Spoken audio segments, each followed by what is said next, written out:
আমরা এক অদ্ভুত পৃথিবীতে বাস করছি, যেখানে একদল মানুষের লোভের আগুনে অন্য একদলের বুক খালি হয়ে যাচ্ছে।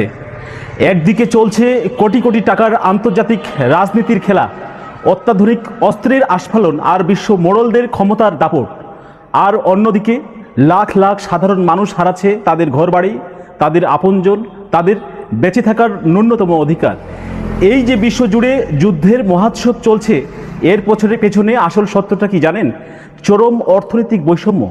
গুটি কয়েক মানুষের পকেট ভারী করার জন্য অস্ত্রের ব্যবসা, বাজার গরম করার জন্য আজ পৃথিবীর ভবিষ্যৎ অন্ধকারের দিকে ঠেলে দেওয়া হচ্ছে। ক্ষমতার এই নির্মম খেলায় সাধারণ মানুষের জীবন কি শুধুই একটি সংখ্যা মাত্র? আজকে আমাদের এই প্রশ্ন রাখতে হবে। এই অন্যায়ের বিরুদ্ধে, এই নিষ্ঠুর বৈষম্যের বিরুদ্ধে আমাদের কণ্ঠস্বর আরও শক্তিশালী করতে হবে, কারণ আমাদের নীরবতা মানেই অপরাধীর পক্ষে সায় দেওয়া। আসুন এই ধ্বংসযজ্ঞের বিরুদ্ধে রুখে দাঁড়াই।